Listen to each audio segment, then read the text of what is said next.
Right. Hello, everybody. Yeah, so nice of you to join.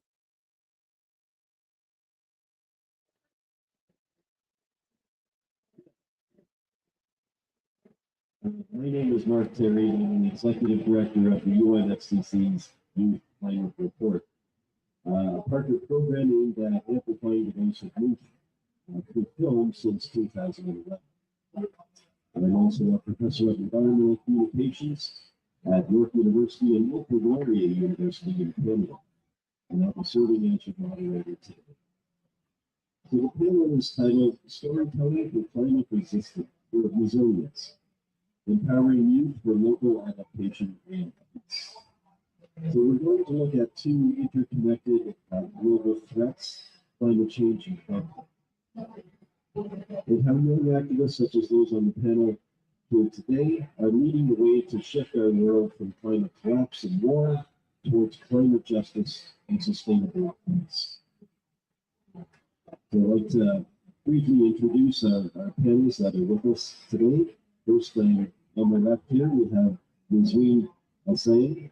Nazreen is the former chair of the UN Secretary General's Youth Advisory Group on Climate Change at the UN Secretary General's Office, and currently is the Executive Director of the Youth Alliance for Local Adaptation and Peace. And next to her, we have Kasia Sequoia Slater. Kasia is an award-winning documentary filmmaker.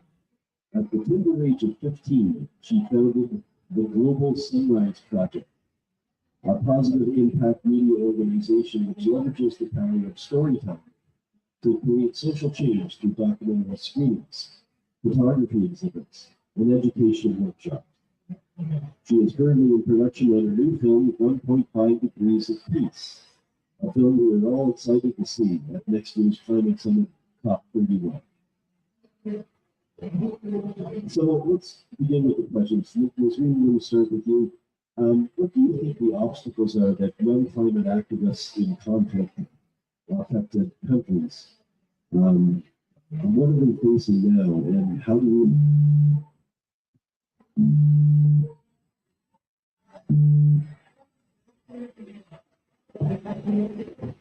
Thank you very much, Mark, and good morning, everyone. Good morning, Samantha. I think there are actually many obstacles that's facing young people, young climate activists from countries in conflict.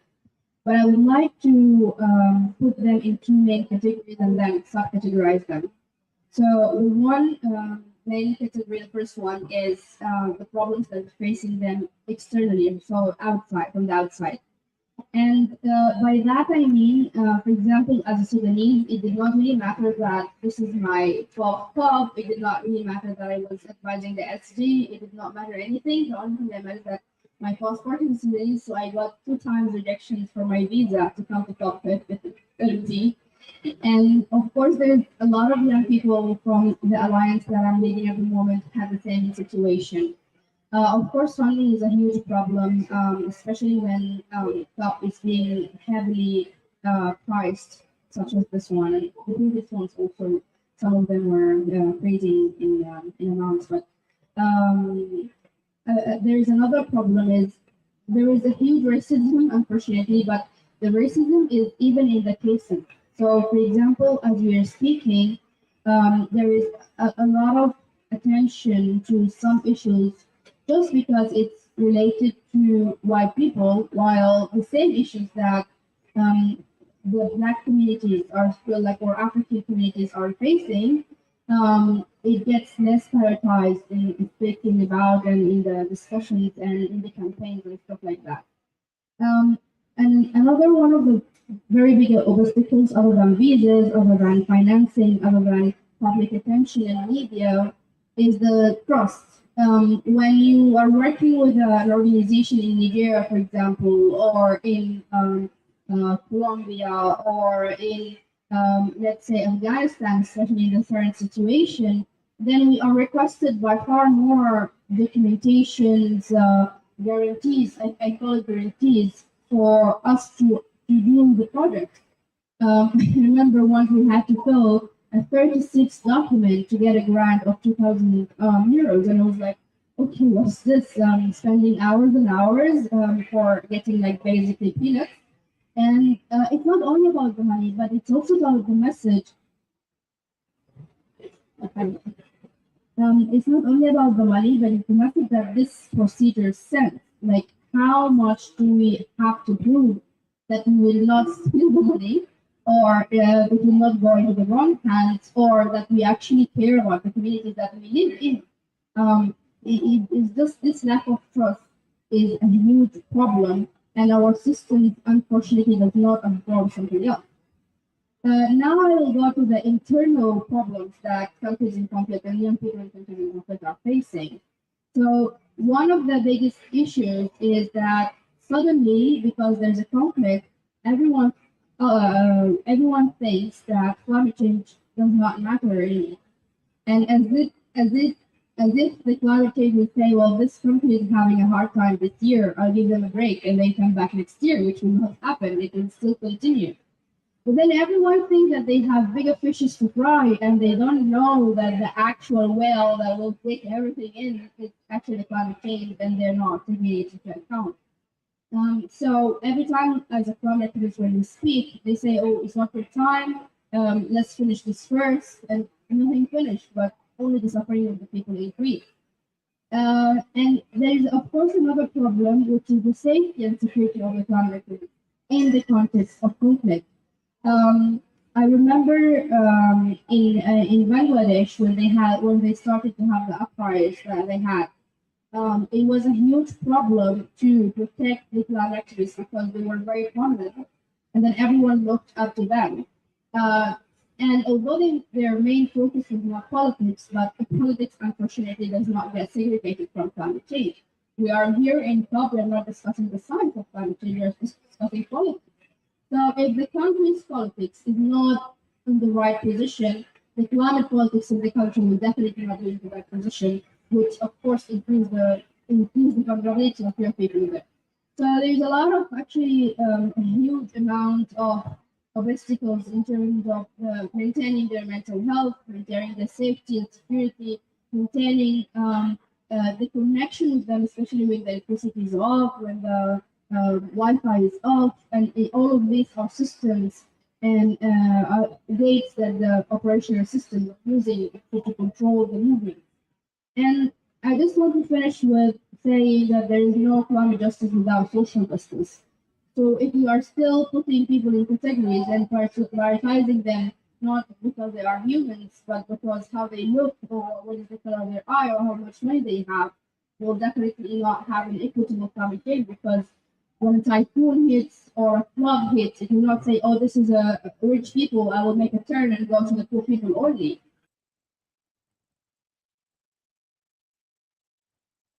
Or a safety net that will enable them to recover the incident or recover the climate shocks that will happen, while the wealthiest people or nations in this case will rebuild in like 2 minutes, you know? And we are talking all about climate justice, but let's talk about climate justice in terms of who actually made this problem, climate change, is the same colonizing countries that are continuing colonizing us, even if not on paper, but through other ways of colonization. I mean, it's everything is very much connected, and it's high time to stop acting like ostrich and burying our heads in the sand, saying, "Oh, climate change does not have any ties to one or two or three problems because they are political or they're social and everything is interconnected." And this is something that climate activists from countries in conflict are clearly saying everything is connected and we have to look at everything in a holistic way and holistic approach. Thank you. Really well put, Adrian. Thank you for that. We also have a new panelist that just joined us. I should introduce, and that's Laura Aladir. Laura is a youth climate activist from Khartoum in Sudan, and she has worked with Young Road, the official youth constituency of the United Nations. And on the national level, she was CEO and founder of an initiative focused on tree planting and advocacy for climate change, having planted 2,000 trees and advocated for 7,000 students about climate migration. Welcome. Thank you for making. Okay, we're just going to move on to our next question, and that's for Pasha here on the left. Pasha, how are climate and conflict narratives currently portrayed in the media? And how are you approaching storytelling to shift these narratives? Thank you. So a huge barrier I find as a storyteller to getting people engaged in climate justice activism is the way that we position these narratives. We're used to seeing sensationalized storytelling. We know what bombings and floods look like, and it almost feels like similar to what Nisreen was saying. How do you have to convince people that climate change or conflict is affecting people's lives? I think mainstream media thinks you need to see it to believe it, to see if the actual disaster itself. With documentary storytelling, we're changing things a little bit. We're used to this narrative of climate change is this big bad that's inevitable. It's down the line. It's going to end our lives one day. But for communities that are already impacted by it, it's already ending their lives as they know it. They have to adapt to a completely new way of life. As you put it. But for those of us who haven't experienced climate change or conflict yet, how do we connect to that feeling? How do we connect to the urgency that it is actually here on our doorstep?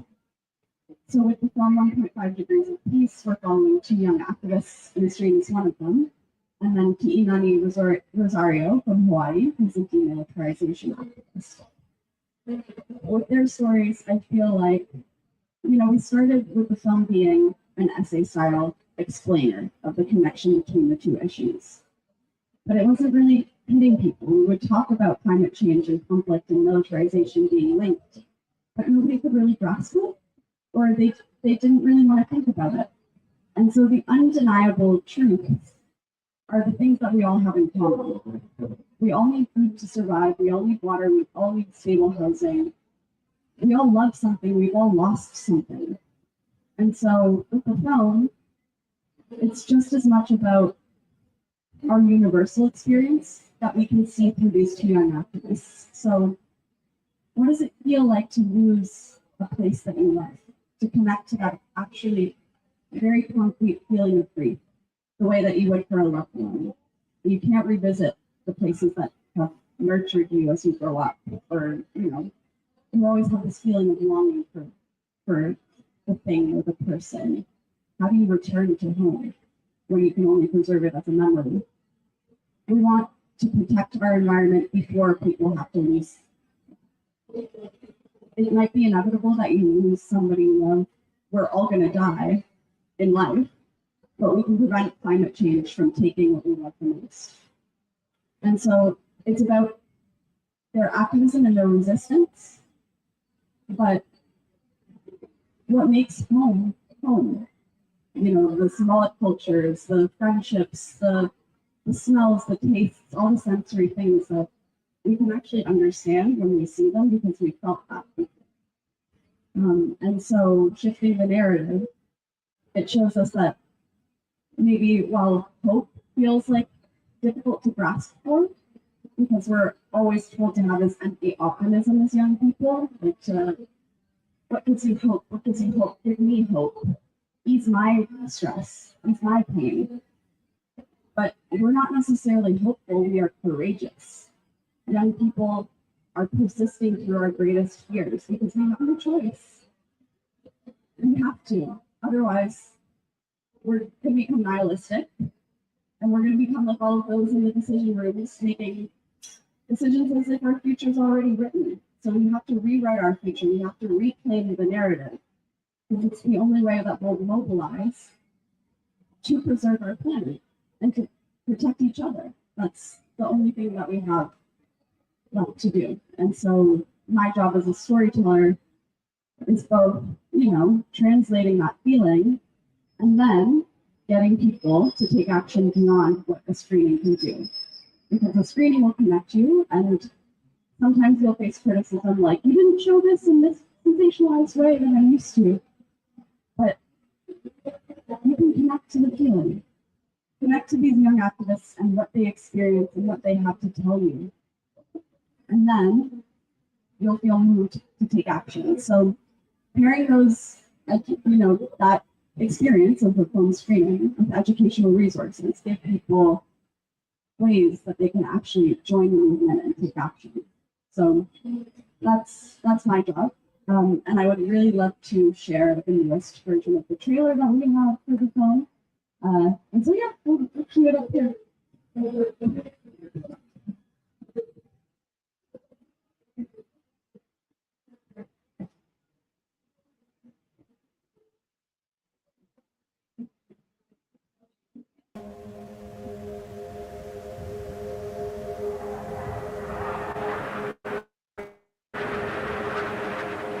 There's never a night where I don't hear the jet. It's like I can't even enjoy a single night.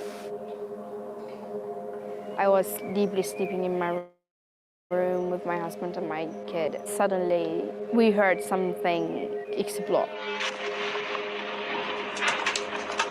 I looked at my husband, what's happening? He said, I think the war happened.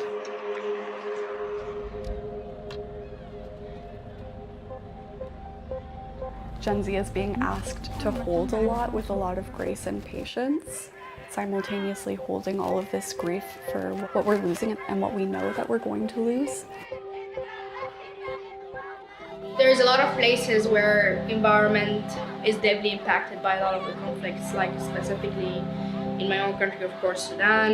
All the conflicts around the world are very much causing massive amount of emissions. With this climate crisis, a huge contributor is the United States military.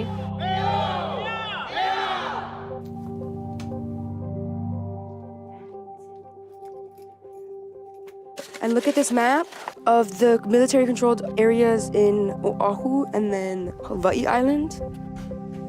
There's way more red areas now.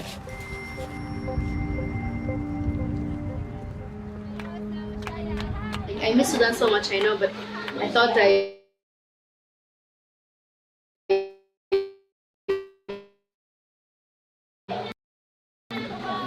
I'm just pretending.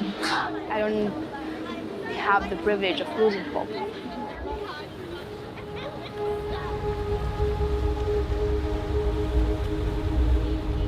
Getting the US military out so that my next generation can actually thrive the way that they're meant to. That's my driving motivator. We're talking about climate crisis, but if we waited until everyone really experienced the climate crisis, then I'm not sure we would have a world. My kupuna, what they did was they laid the path for me to pave, for my grandchildren to walk on.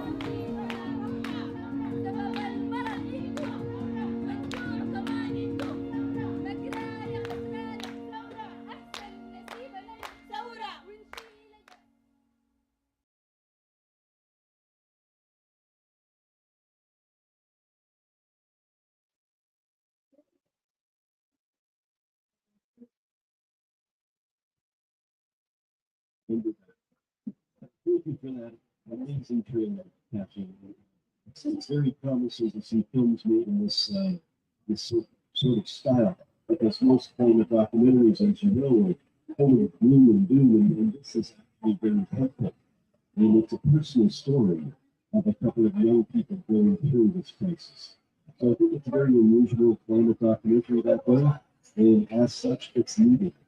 There's been a bit of a gap in these kinds of stories, so I think this storytelling is very important. So thank you for doing that. We look forward to seeing you at the next talk.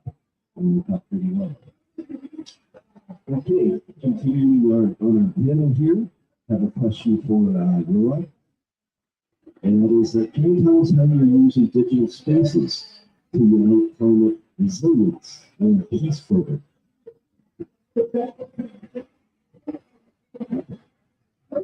So, as we are aware that climate change will know the border, and when the storm hits, it doesn't like say this is Sudan, this is Egypt, it's hit us everywhere. And because the only space that there is no border is the digital space, you cannot see differences between the connection. You can easily connect everyone. So that is why what makes the digital space the easiest and the best method for us as activists to connect together, to connect our issues, and also to find solutions together. And this is also subjective because as you can use it in a positive way, there's people who are using it in a negative way by spreading fake news, by having different opinions, and even like, sometimes you struggle to find the truth. Oh, I should believe. So as it makes life easier for many of us through networking, through connection with each other, with knowing like what is happening in the other half of the planet, but also it may be the reason that some war, like for example, what is happening in Sudan, no one know about it because there is people who try using the digital space to make it unforgettable. And at the same time, you can find other crises which is known because there is some hidden agenda for this crisis to be known for everyone to emphasize. So it's like there is two different ways. There is positive, there is negative, there is people who are pushing for the truth, and there is also people who are paying money for the truth to be hidden from the audience. So that is why when you are choosing the digital space to make sure that you are using the right method, and also for you for the activists you for amplifying our voices to always speak. Some people they say what it makes sense, like if I publish a post in Instagram or LinkedIn, is make a sense. Yeah, it's going to make a sense. Now we can see how the digital space is changing the narrative. We hear what happened in Nepal. In Nepal, there was election not through an app, and that is how now we are moving forward, and we can even shift the narrative through the digital space. And also, it's also can be a way that people now they are changing their mindset in a negative way because again there is also the fake news, there is also who also like for example what is happening in Sudan now, so many people they speak it's a civil war. It's not a civil war, but because so many media they're trying to show that the civil war is just two generals fighting, but no, this is not the truth. And also when you compare now we are like right now there is so many wars happening, Sudan, Ukraine, Congo, Brazzaville, but we only hear what's happening in Palestine because again, it's a digital space that some people want this news to be shared, to be shared publicly, and also there is people who are trying their best to make that what is happening in Ukraine, no one know about it. So yeah, the digital space is at its being very effective in our activities, but also sometimes it's make up for like Yes, it's very true. It's a wonderful technological advancement in communications, but it can also work against us too. So I guess on that note, I would like to ask the entire panel a question. How do we work around that? How do we recognize social media and other forms of digital media reports that are full of misinformation and disinformation? But how do we separate that from recognizing reports that are truthful and journalistic? You know, in the days before digital media, journalism always had an editor for the newspaper, or they had a producer for a TV news broadcast. They were the guardians of the truth, right? If somebody made a mistake in the report, the editor or the producer would catch that and would make sure that whatever went to air was actually truthful. But we don't have those safeguards anymore because everybody is a digital reporter. And so if they're not answerable to anybody.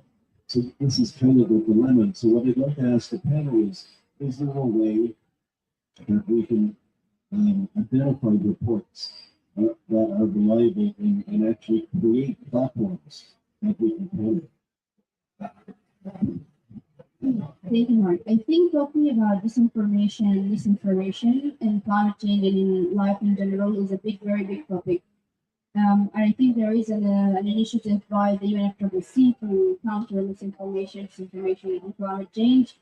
I think there was a very big high-level event on Friday, actually, on Saturday about it.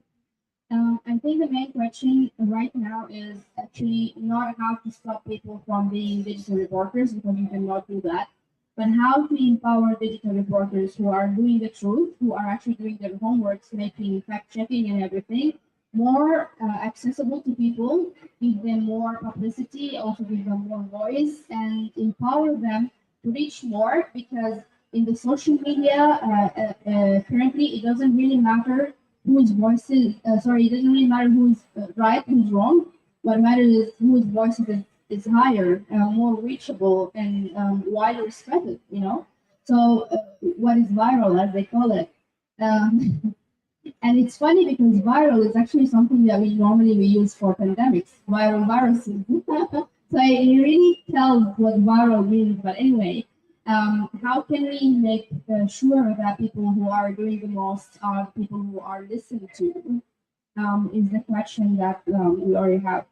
But in another note, I think the question also in the topic we're discussing today, there is a lot of misinformation and disinformation regarding the nexus that we are taking, which is the climate change, peace, and security nexus. And this nexus is one of the nexuses why the government of Brazil decided to deliberately drop the topic of climate change, peace, and security from top this year. So a lot of people, including the government of Brazil, think that climate peace and security actually means climate peace and military. They are really concerned and worried that one day men or women or soldiers with boots and blue helmets will be in the Amazon under the idea of protecting the environment. And we have to be very clear about that. Climate change is a security issue, but it's never a military issue.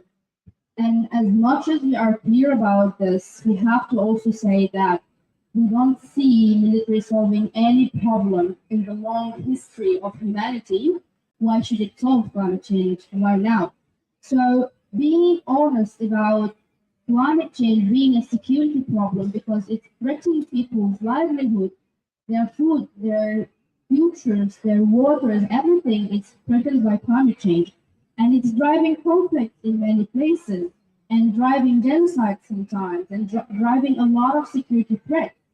And I think the CIA in the early 2000s had a report by the request of the Congress. And the report said that the biggest threat, security threat to humanity is not the Qaeda, is not Taliban, it's actually climate change. And they created the first ever climate security environmental security unit. The unit of climate security environmental security in the US is the oldest ever. So we have to sometimes acknowledge the progress of the CIA at that time, but also we have to measure it with the recent development of the politics in that country. And we have one fact that science, whether it's a science of natural science or sociology or humanities science, or even the CIA science, is not really recognized. It doesn't really matter who does it, but if the result does not like the policymakers and the decision makers, it will be overlooked. So yeah, just finally again, I want to emphasize that climate change is a security issue, even if the politicians do not recognize it as is, but also we recognize that climate change is not and will not be a military issue. And militarizing does not solve anything. To answer the question, Mark, I think I can only speak from my experience and in the documentary sort of space. As sort of a journalist in a sense, my job is to connect people to personal experiences, which, you know, is not necessarily the work of being journalists. Like the participants are not journalists themselves. I am reporting on their stories, but it's a very personal experience. So the events of their own life and the impacts of climate change and conflict in their life. Because we could have journalists, you know, reporting random facts about, you know, the conflict, but what people cannot take away from you is your own experience, how you have lived it. And I've found that people's lived experiences will mobilize them to take action or not. For example, my uncle, quite conservative, would deny climate change. Never wanted to do anything and would talk about, the impacts of militarization and climate, blah, blah, blah, blah. Can't hear you. Until the Canadian military comes in to propose wiping out his farmland to install satellites to monitor the Arctic. But now he's a demilitarization activist. He understands the impact of militarization on your land. Does it mean that he might stand in for Sudan or Palestine? Maybe not. But he understands very viscerally now that it is a threat. It is something that we have to address. And we could all risk losing the land that we live to these two interconnected threats. So when we're connecting to people's personal experiences, that's really the goal, is that we're inviting them into what it is like to live that, and inviting them to not have to use their imagination anymore to take action. They know, they can see it, they've heard truth, personal truth, which is incredibly valuable. And so, once you know the truth, you either have the choice with the dissonance in your mind to not take action and still know the truth, or you can do the right thing and step in and stand in solidarity with all of those who are already impacted by these two threats, so that it doesn't have to reach your ones either. Because that's what humanity is about. You shouldn't have to have a justification to care for somebody else. You should care because you're a human. Thank you, Blanche. And your story about your uncle really resonates with the entire climate change experience around the world, doesn't it? Most people think that anybody that denies climate change haven't experienced it directly themselves. The minute they do, then all of a sudden they turn into overnight activists. So thank you for that. And the same question, back over.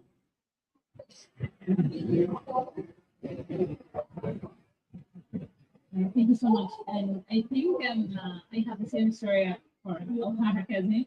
I was one person that always feel that when I was younger, I feel that no need for politics. I don't want to involve myself in politics. I don't mind like what the government is doing as long as I can study and I can do like live my life normally. Until one day, like what happened since 2019, when the government took everything, the revolution started, even before the war, I can see that the politics are the one who are the politicians are the one who are deciding our life, and especially when we're in the context of a country that governed by military, not civilian, and for them it's not about the human life, it's not about the quality of life, it's about like who live, who not. I destroy the whole country, but at the end of the day, I will still live in the country. And that is why now I can see like what is militarization and why when in 2019 I hear people like talking about no military control the country, I was like, they actually is like us, like why everyone's fighting them? But they would say we found that yeah, definitely the militarization they cannot control the country. And then we start talking about the misinformation and echo what you mentioned that yeah, always there's people who are supporting the misinformation, but also what we can do the thing that we can control, we can empower the activists, we can empower the resources that they can share the accurate information. And the climate report is one of those initiatives that are supporting the youth who are working on the journalism to make accurate report and also to do capacity building for them so they know how they can even everyone is not about like studying or having everyone who knows who has fun, have access to internet can be a reporter. But the matter will be how we can capacitate you so you can be the voice that you can report and share the accurate information. So the most that you can work is the capacity building, and then also become the gap and the barrier that we face from the language barrier, the access barrier. No one now in those, especially those countries, the marginalized community, they don't have access to internet. So how we can amplify their voices when they are not access to internet? And that is why the 1.5 degree of peace fill that gap because those activists, those families who were in Uganda, now they, and that's the issue that they don't have access to internet. But through the movie, we amplify their voices. And that is why we need more film, we need more projects that amplify the voices for those who cannot be here on stage, but also to make sure that we amplify the correct voices and not playing up to the hidden agenda and distributing misinformation. Thank you very much. Very well put. And just to have me say on this question, the approach to documentary filmmaking that Pasha takes and what a lot of successful documentary filmmakers do in tackling climate change is they make it in a mode that's known as participatory. And what that means is you get involved with the people that you're interviewing and showcasing within the film, but you have them actually participate in the production of it. So they see the clips that you shoot, they participate in the editing process, and that way you have a proper representation of that person's story. You know, like when we go into a culture that's not our own, we can't very well represent that honestly, not because we have any ill intent, but because we're not part of that community. So it's impossible for us to talk about that community when we're not part of it. But by using the participatory mode, it's very successful in having the people tell their own story and make sure whatever you end up editing together in a film, that narrative is accurate. And this is one of the benefits of the Youth Climate Report. This is a platform that I developed with the CCC back in 2011. And the idea of that is to have participatory stories told by young filmmakers aged 18 to 35 from all over the world. And because of that, we now have a database of 1,200 films in 100 representing 160 countries on all 7 continents, and that includes Antarctica. So that approach is really good in being able to have the young people not only tell their story, but also the people that they're interviewing tell their story, because they get involved in this participatory style. And where the platform becomes useful and has its most impact is here at the top conferences. The policymakers use this as a data delivery system. It's an actual resource for them to watch these 3-minute little videos while they're considering the negotiations and bigger issues. It helps them have a visual context to a lot of the scientific papers or political papers that are written that are sometimes difficult for the average policymaker to understand. But by having a young person tell a story anywhere in the world where they can access a click of a button, it helps provide that very important visual context that gives them a more clear understanding of the issue of the policy debated. Okay, so,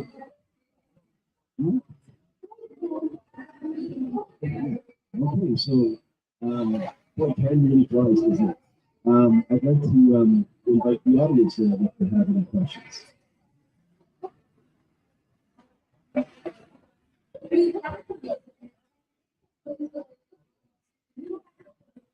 Or we can just keep talking here. Why don't we ask each of the panelists their hope for the future? What are their plans going forward? And see where it's going from. Of course, we'll keep working on youth alliance for local education and peace, and trying to support young activists who are coming from countries in conflict all over the world.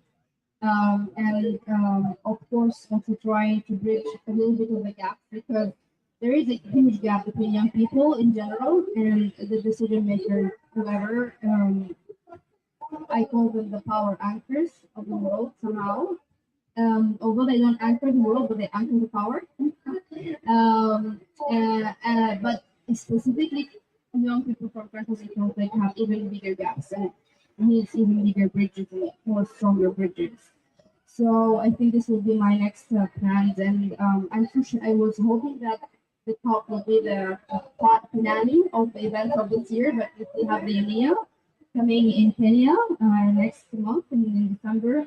And yeah, having this connection again in Guinea, I think is going to be fruitful for a lot of people, especially that there is not only about climate change, but it's about the ecocide and environmental crimes, which is even bigger concerns for a lot of people, especially in countries in conflict. I mean, in DRC alone, like whole forests are being diminished because of the conflict, and not because of a good reason of protection of people or something, but because they cannot see well when there's a lot of trees. But yeah, I think this will be my immediate next step, and then we'll see next year how can we promote the agenda back at top. We want the agenda back. We need the agenda of climate change, peace, and security back at top, and it's a lot overdue. And I think this year was a huge step backward.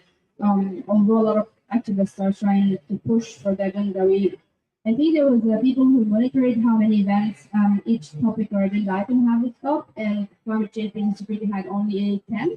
With this one, I think it's 11. So it happened in 2 weeks. So I think, yeah, having the agenda back and the peak, looking forward also to work with the next top presidency, whoever will take it, in order to, from the beginning, give them the right information and confirm them that climate security doesn't mean climate neutrality. So, with peace and security being off the official agenda at COP, we have this imbalance.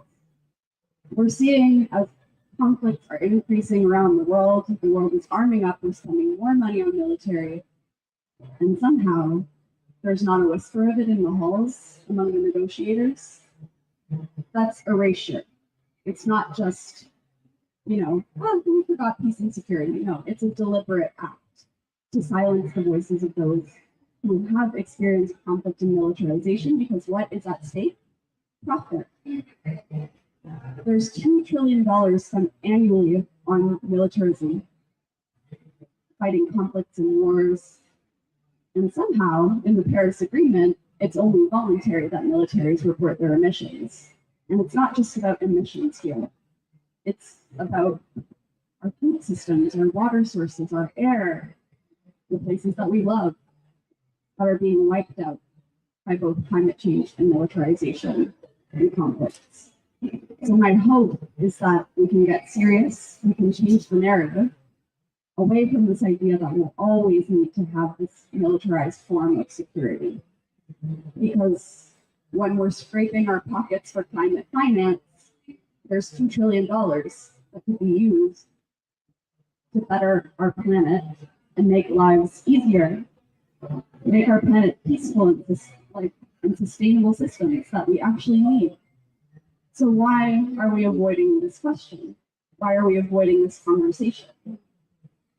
It's a difficult one to have.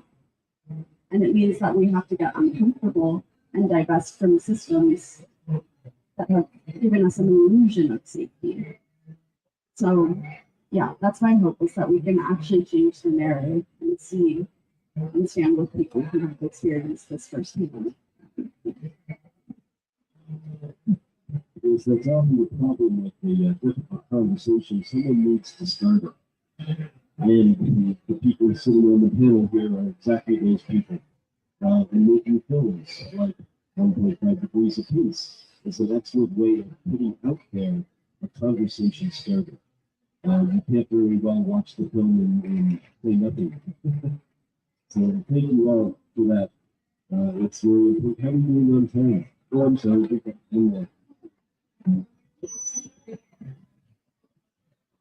I think for me, the first and an important step after turning from thought is to not amplify, but also to report. Because I have been following, this is my third UNFCCC COP and second 5 COP in general, and I never see very few delegation for use like this year. So now we have a mission that to complete. We need what happened here to be shared with them. Because now this year there will be a huge gap, especially for the use from conflicted country, from many regions, They are rarely here. Some countries, like Syria, like Libya, they are not even the country at all. So this will be the first task for me, like after returning from here, how I can take back with me everything and report it in the best way and make sure that they are following what happened and now they are getting prepared and not this gap that it's I don't know if what is essentially made or not, but anyway there was a gap compared to a huge gap of activists who had been following the process for the past year. But we need for us this is our task to fill this gap and to make sure that next year they will be youth more represented and the voices are there and also be here and always make sure that their voices here they are not in the room but make sure they are here. So I think this is what I'm going to do directly after and then taking a break for a while because always as a youth and activist as we care about the planet, as we care about what's happening in our community, but also we need to care about ourselves and it's been a tough year as of here. So and also encouraging Sreen and Kasia also after COP to take a short break and then get ready for COP 31 either Turkey or Australia. All right, wonderful words. It's very important, I think, when you're caring for the planet. You cannot forget to take care of yourself as well. So it's very good. All right, do we have a minute tonight? There's any questions from the audience?